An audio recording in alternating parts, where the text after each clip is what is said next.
KLR தி photography YouTube சேனலுக்கு உங்களை வரவேற்கிறேன். என் பெயர் KL ராஜப்பன் சிங். இந்த வீடியோவில் ஒரு சூப்பரான ஒரு டாபிக் செலக்ட் பண்ணியிருக்கேன். தவிர்க்க வேண்டிய தவறுகள் அப்படிங்கிறது தான் அந்த வீடியோவுடைய ஒரு டாபிக் ஆக்சுவலாக. குறிப்பாக வந்து ஃபோட்டோகிராஃபிக்குள்ளே வரக்கூடிய பிகினர்ஸ் இருக்காங்க இல்லையா, அவங்க செய்யக்கூடிய சூப்பர் டூப்பரான மிஸ்டேக்ஸ்லாம் என்ன, அதை எப்படி அவாய்ட் பண்ணுறது அப்படிங்கிறத பற்றி டீட்டெயிலில் அந்த வீடியோஸில் பார்க்க போகிறோம். இதை வந்து நான் பார்ட் 1 அப்படிங்கிற மாதிரி ரிலீஸ் பண்ணுறேன். பார்ட் 2 அப்படிங்கிறது இந்த வீடியோக்கு அப்புறம் தனியாக ரிலீஸ் ஆகும். 2 வீடியோவுமே என்ன பண்ணுங்கள், நீங்கள் ஃபுல்லாக பாருங்கள்.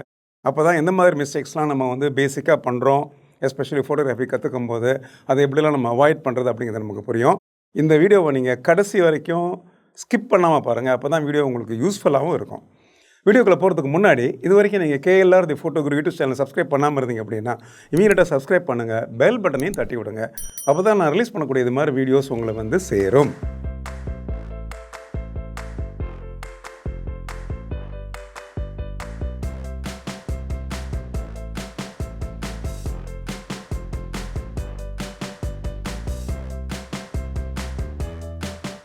தவிர்க்க வேண்டிய தவறுகள் அப்படிங்கிற இந்த வீடியோவில் முதல்ல நம்ம பார்க்க வேண்டிய ஒரு டாபிக் இல்லை ஒரு விஷயம் என்ன அப்படின்னா, நிறைய சமயத்தில் நம்ம என்ன பண்ணுறோம் கேட்டிங்கன்னா, நம்மளுடைய ஃபோக்கஸ் அப்படிங்கிறது கேட்ஜெட்டை சுற்றியே இருக்குது. அதாவது கேமராஸை பற்றி, லென்சஸை பற்றி, ஃபில்டர்ஸை பற்றி, இதை பற்றியே நம்ம அடிக்கடி பேசிகிட்டு இருக்கோம். ஆக்சுவலாக ஃபோட்டோகிராஃபி பற்றி ஜாஸ்தி பேசாமல் எக்யூப்மெண்ட்டை பற்றி பேசிகிட்டு இருக்கோம். பல சமயத்தில் வந்து ஒரு விஷயம் நமக்கு சரியாக வரல அப்படின்னா அது எக்யூப்மெண்ட் ப்ராப்ளம் அப்படிங்கிறது அந்த பழியை தூக்கி எக்யூப்மெண்ட்டில் போட்டுரும். இது நார்மலாக வந்து பிகினர்ஸ் பண்ணக்கூடிய ஒரு முக்கியமான ஒரு மிஸ்டேக்ஸ் ஆக்சுவலாக. ஸோ நிறைய வந்து கேட்ஜெட்ஸை பற்றி இல்லாட்டி வந்து கேமராஸ் லென்சஸை பற்றி டிஸ்கஸ் பண்ணுறதை அவாய்ட் பண்ணிட்டு என்ன பண்ணுங்க, ஃபோட்டோகிராஃபினுடைய அடிப்படையான விஷயங்களை தெரிஞ்சுக்கிறதுக்கு நீங்கள் முயற்சி பண்ணுங்கள்.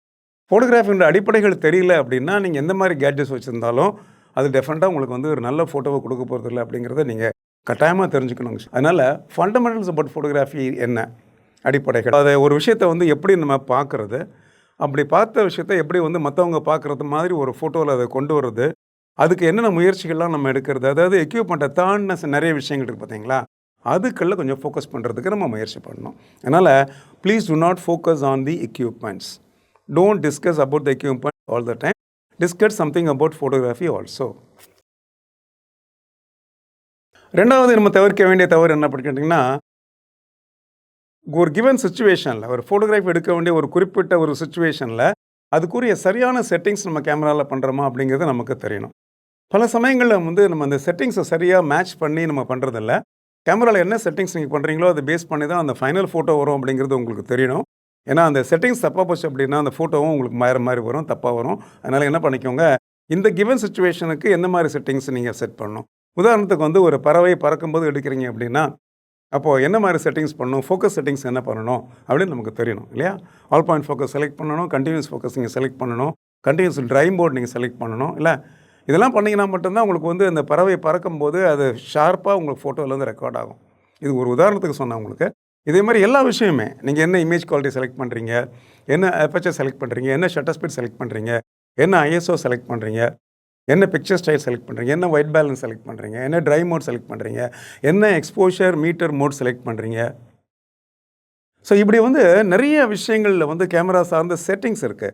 அதையும் தாண்டி மெனுக்குள்ளே வேறு போகிறோம் இல்லையா, ஒரு பெரிய மெனு இருக்குது உங்களுக்கு இல்லை, கேமரா ஷூட்டிங் மெனுன்னு ஒன்று இருக்குது.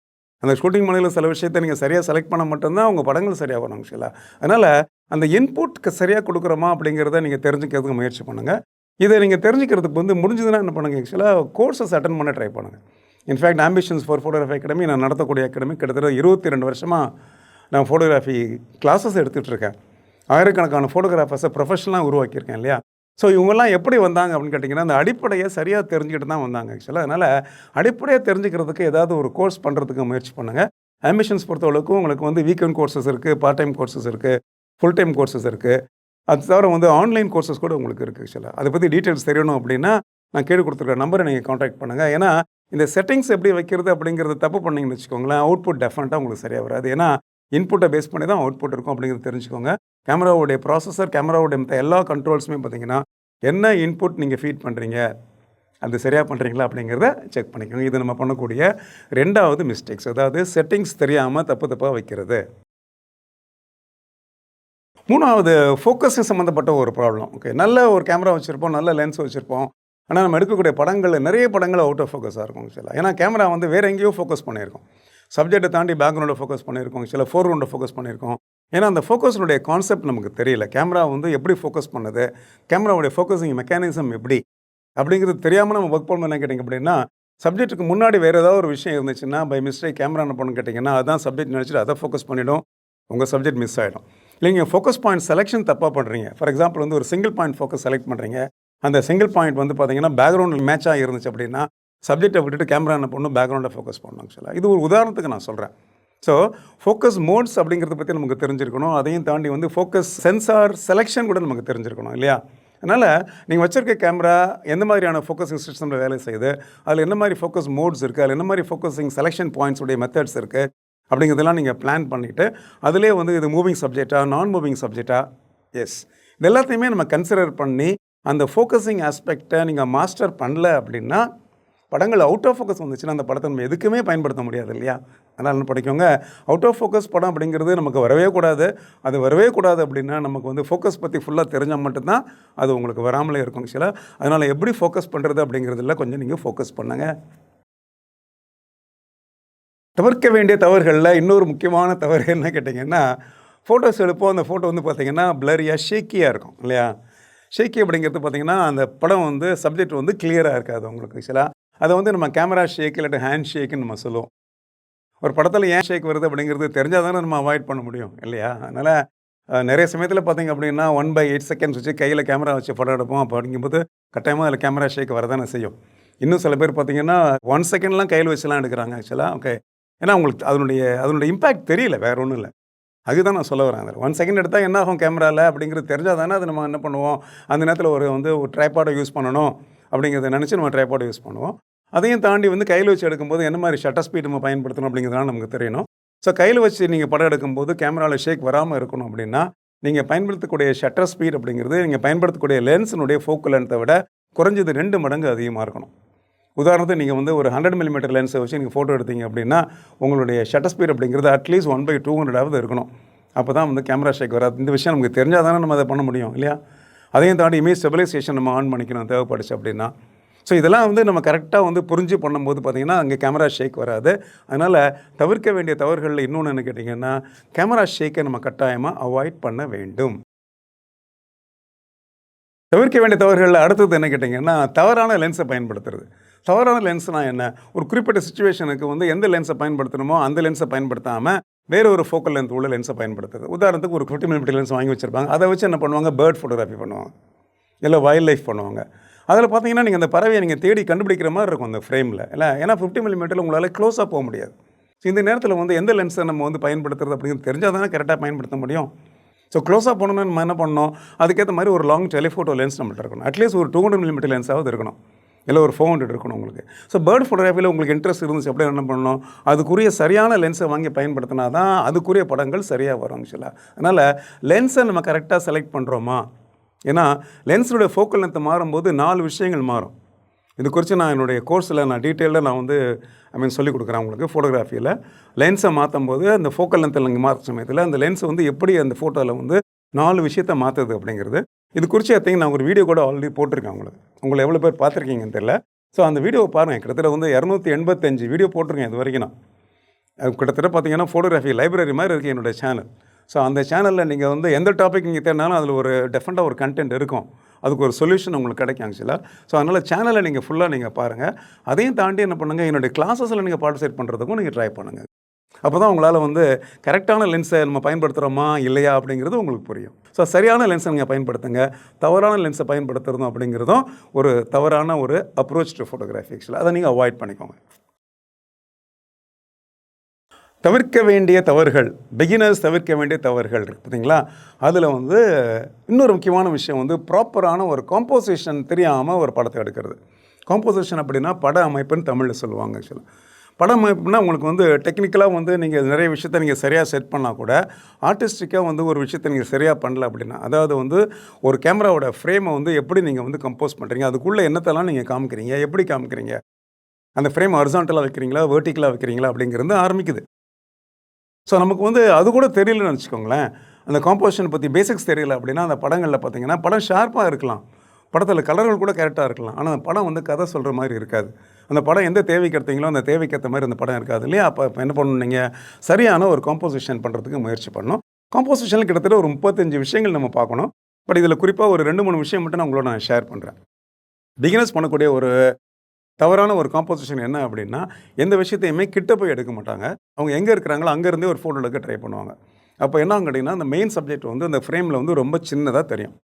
அந்த மாதிரி சின்னதாக தெரியறத நீங்கள் அவாய்ட் பண்ணுங்கள். கூடுமானவரை என்ன பண்ணுங்கள், எதை நீங்கள் ஃபோட்டோ எடுக்கிறீங்களோ அது வந்து அந்த ஃப்ரேமில் வந்து பெருசாக தெரிகிற மாதிரி கொஞ்சம் கிட்ட போய் மூவ் பண்ணி எடுக்கிறதுக்கு முயற்சி பண்ணுங்க. கிட்ட போய் எடுக்க முடியாத ஒரு சிச்சுவேஷன் இருந்துச்சு அப்படின்னா, அதுக்கேற்ற மாதிரி லென்ஸை நீங்கள் சேஞ்ச் பண்ணிவிட்டு, லென்ஸோட மேக்னிஃபிகேஷனை பயன்படுத்தி என்ன பண்ணுங்கள், அந்த சப்ஜெக்ட் வந்து உங்களுக்கு ஃப்ரேமில் ஃபுல்லாக இருக்க மாதிரி வச்சு எடுங்க பாருங்க. அப்போ தான் வந்து நீங்கள் எதை எடுத்தீங்க அப்படிங்கிறது பார்க்குறவங்களுக்கு தெரியும். ஸோ சப்ஜெக்ட் என்னன்னு தெரியாமல் நம்ம எப்படி அதை அப்ரிஷியேட் பண்ண முடியும்? சப்ஜெக்ட் என்னன்னு தெரியாமல் இந்த படத்தை நம்ம எப்படி புரிஞ்சுக்கிறது இல்லையா? அதனால் ஃபர்ஸ்ட் நம்ம பண்ணக்கூடிய மிஸ்டேக் அப்படின்னா, எல்லாத்தையும் குட்டி குட்டியாக காமிக்கிறது. இருந்த இடத்துலேருந்தே ஃபோட்டோ எடுக்கிறது. அதெல்லாம் அவாய்ட் பண்ணுங்கள். கொஞ்சம் மூவ் பண்ணுங்கள். லெக்ஸ் ஆர் அவர் பெஸ்ட் ஜூம் லென்சஸ் அப்படின்னு சொல்லியிருக்காரு ஒரு மிகப்பெரிய ஃபோட்டோகிராஃபர் ஆக்சுவலாக. முன்னாடி நடந்து போங்க கொஞ்சம். முன்னாடி நடந்து போனால் நான் உங்களுக்கு ஆக்சுவலாக சப்ஜெக்ட் கிட்ட வரும். சப்ஜெக்ட் கிட்ட வந்துச்சுன்னா ஃப்ரேமில் அது ஃபில்லப் ஆகும் இல்லையா? அதை ஃபாலோ பண்ணிக்கோங்க. அப்புறம் வந்து ரூல் ஆஃப் தேர்ட்ஸ்னு சொல்லக்கூடிய ஒரு மிகப்பெரிய அழகான ஒரு ரூல் ஒன்று இருக்குது காம்போசிஷனில். அதை ஃபாலோ பண்ணுங்கள். உங்கள் மெயின் சப்ஜெக்டை நீங்கள் சென்டரில் வைக்காதீங்க. மெயின் சப்ஜெக்டை கொஞ்சம் ஆஃப் சென்டர் பண்ணுவீங்க. சென்டர்லேருந்து கொஞ்சம் இடது பக்கத்துலேயோ வலது பக்கத்துலேயோ தள்ளி வைங்க ஆக்சுவலாக. இப்போ லேண்ட்ஸ்கேப் எடுத்தீங்க அப்படின்னா அந்த ஹொரைசான் அப்படிங்கிறத நடுவில் விடாதீங்க. அது கொஞ்சம் மேலேயோ இல்லை கீழே. இதில் சில படங்கள் நான் காமிச்சிருக்கேன்ல, இந்த 1/3 ரூல் ஆஃப் காம்போசிஷனை நீங்கள் ஃபாலோ பண்ணாலே கிட்டத்தட்ட உங்கள் படங்கள் வந்து டிஃபால்ட்டாக ஒரு பியூட்டிஃபுல்லான ஒரு காம்போசிஷனுக்குள்ளே உங்களுக்கு வந்துடும் இல்லையா? ஸோ அதை நீங்கள் ட்ரை பண்ணுங்கள். அதையும் தாண்டி உங்களுடைய பேக்ரவுண்டு என்ன அப்படிங்கிறத வாட்ச் பண்ணுங்கள். பல சமயத்தில் பிகினர்ஸ் பண்ணக்கூடிய ஒரு மிஸ்டேக் என்ன அப்படின்னா, சப்ஜெக்டை மட்டுமே பார்ப்பாங்க, சப்ஜெக்ட்டுக்கு பின்னாடி என்ன இருக்குன்னு கவனிக்க மாட்டாங்க. ஸோ சப்ஜெக்ட்டுக்கு பின்னாடி என்ன இருக்குது அப்படிங்கிறத கவனிங்க. ஏன்னா பேக்ரவுண்ட் வந்து நம்ம தவிர்க்க முடியாத ஒரு விஷயம். அது எல்லா ஃபோட்டோலுமே ஏதாவது ஒரு பேக்ரவுண்ட் வந்தே தீரும். அந்த பேக்ரவுண்ட் வந்து நீங்கள் எடுத்துருக்க படத்துக்கு பொருத்தமாக இருக்கா, அது வந்து பார்த்திங்கன்னா ஆர்டிஸ்டிக்காக இருக்கா, இல்லை அட்லீஸ்ட் வந்து உங்கள் மெயின் சப்ஜெக்டை டிஸ்டர்ப் பண்ணாமல் இருக்கா அப்படிங்கிறத செக் பண்ணுங்கள். பேக்ரவுண்டை ஈஸியாக நம்மளால் சேஞ்ச் பண்ண முடியும். கொஞ்சம் இடது பக்கம் வலது பக்கம் மூவ் பண்ணிங்கன்னா பேக்ரவுண்ட் மாறிடும்.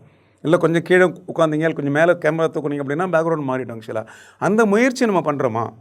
பேக்ரவுண்டை வந்து பார்த்தா தானே அது நமக்கு தெரியும் ஆக்சுவலாக. அதனால் உங்கள் சப்ஜெக்டை பார்த்துட்டு ஓகே பண்ணதுக்கப்புறம் என்ன பண்ணுங்கள், ஃப்ரேமில் வந்து என்ன பேக்ரவுண்ட் வருதுன்னு பார்த்துட்டு அந்த பேக்ரவுண்டில் வந்து அதுக்கு பொருத்தமாக இருக்கிற மாதிரி நீங்கள் மூவ் பண்ணிக்கோங்க. இப்போ தான் அந்த படங்கள் பார்க்குறப்போ உங்களுக்கு அழகாக இருக்கும். குறிப்பாக டிஸ்ட்ராக்டிங் பேக்ரவுண்ட்ஸ் அவாய்ட் பண்ணுங்கள். ஜியோமெட்ரிக்கலான ஒரு பவர் இருக்கக்கூடிய போல்ஸு, பிரான்ச்சஸ்ஸு, கேபிள்ஸு, இல்லை கேட்ஸு, இல்லை வேறு ஏதாவது ஒரு ஸ்ட்ரக்சர்ஸு, இதெல்லாம் வந்து யாரை ஃபோட்டோ எடுக்கிறீங்களோ அவங்க தலைக்கு மேலேயோ கழுத்துக்கு மேலேயோ வர்ற மாதிரி இருக்கிறத கொஞ்சம் அவாய்ட் பண்ணுங்கள் ஆக்சுவலாக. ஸோ பேக்ரவுண்ட் வந்து பார்த்திங்கன்னா உங்களுக்கு சப்போஸ் டிஸ்டர்பன்ஸாக இருந்துச்சு அப்படின்னா அவுட் ஆஃப் ஃபோக்கஸ் பண்ணுறதுக்கு முயற்சி பண்ணுங்கள். இதெல்லாம் பண்ணால் தான் உங்களுக்கு படங்கள் அழகாக இருக்கும். ஸோ இதையும் தாண்டி வந்து படத்தில் வந்து ஒரு டெப்த் இருக்கிற மாதிரி, இதையும் தாண்டி படத்தில் வந்து ஒரு டெப்த் இருக்கிற மாதிரி ஏதோ ஒரு விஷயத்தை ஃபோர் கிரவுண்டில் வச்சுட்டு அப்புறம் உங்கள் மெயின் சப்ஜெக்ட் எடுங்க. அப்போ அந்த படங்கள் வந்து இன்னும் பார்க்குறப்ப அழகாக இருக்கும். ப்ளெயினாக ஒருத்தர் எடுக்கிறதுக்கு பதிலாக என்ன பண்ணலாம் கேட்டிங்கன்னா, ஒரு டோர் ஃப்ரேமை காமிச்சிட்டு அந்த டோர் ஃப்ரேமுக்குள்ளே அவரை நீங்கள் காமிக்கலாம். இல்லை ஒரு விண்டோ ஃப்ரேமில் நீங்கள் காமிக்கலாம் இல்லையா? அப்போ இல்லை ஒரு ஆர்ச்சுக்குள்ளே ஒருத்தரை காமிக்கலாம் நீங்கள். அந்த மாதிரி ஒரு விஷயத்தை வந்து நீங்கள் வந்து ஃபோர் கிரவுண்டில் இன்க்ளூட் பண்ணி நீங்கள் எடுக்கும்போது அந்த படத்தில் வந்து ஒரு எக்ஸ்ட்ராவாக ஒரு டெப்த் ஒன்று கிடைக்கும். அதில் வந்து ஒரு 3 டைமென்ஷனல் ஃபீல் கூட கிடைக்கும். இது ஒரு அடிப்படையான ஒரு 4 பாயிண்ட்ஸ் நான் உங்களுக்கு டிஸ்கஸ் பண்ணியிருக்கேன். இதை தவிர வந்து இன்னும் 28 பாயிண்ட்ஸ் இருக்குது. உங்கள் காம்போசிஷனை எப்படி நீங்கள் பெட்டர் பண்ணலாம். அதனால் காம்போசிஷன் பற்றி தெரிஞ்சுக்கிறதுக்கே கொஞ்சம் முயற்சி பண்ணுங்க ஆக்சுவலாக. இருந்த இடத்துலேருந்து எடுக்கிறது, ரேண்டமாக எடுக்கிறது ஃபோட்டோவை, வியூ ஃபைண்டரே பார்க்காம வந்து கிளிக் பண்ணுறது, அதெல்லாம் தயவுசெய்து பண்ணாதீங்க ஆக்சுவலாக. என்ன ஃப்ரேமில் தெரியுது அப்படிங்கிறத முதல்ல நீங்கள் தெரிஞ்சுக்கோங்க. அந்த தெரிகிற ஃப்ரேம் கரெக்டாக அப்படிங்கிறத முதல்ல நீங்கள் டிக் பண்ணிக்கோங்க. உங்களுக்கே அந்த ஃப்ரேம் தப்பாக தெரிஞ்சுதுன்னா அந்த ஃப்ரேமை நீங்கள் ஷட்டர் பண்ண ப்ரெஸ் பண்ணி படம் எடுக்காதீங்க ஆக்சுவலாக. இந்த மாதிரி நான் சொன்ன சின்ன சின்ன விஷயங்களை நீங்கள் கவனிச்சாலே போதும். தவிர்க்க வேண்டிய தவறுகளை கட்டாயமாக நம்ம தவிர்க்கலாம். ஸோ அதனால் வந்து இது வந்து ஒரு கஷ்டமான விஷயமே கிடையாது. ஒன்லி திங் இஸ் என்ன கேட்டிங்கன்னா, ஒரு எக்ஸ்ட்ரா இன்வால்மெண்ட், இல்லை ஒரு எக்ஸ்ட்ரா ஃபோக்கஸ், இல்லை ஒரு எக்ஸ்ட்ரா அட்டென்ஷன். கேமராவே எல்லாம் பார்த்துக்கும் அப்படின்னா கேமராவே எல்லாமே பார்த்துக்காது.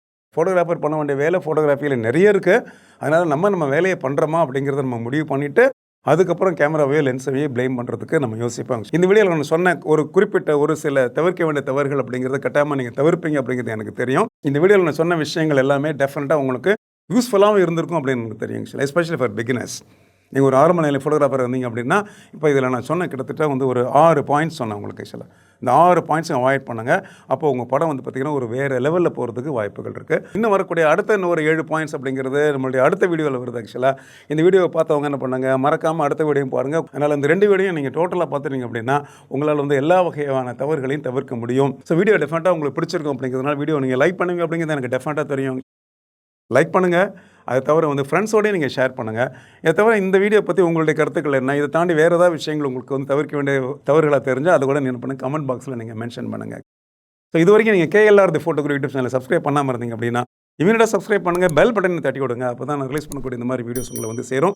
மீண்டும் இந்த மாதிரி இன்ட்ரெஸ்டிங்கான வீடியோஸோட உங்களை மீட் பண்ண வரைக்கும் ப்ளீஸ் டேக் கேர்.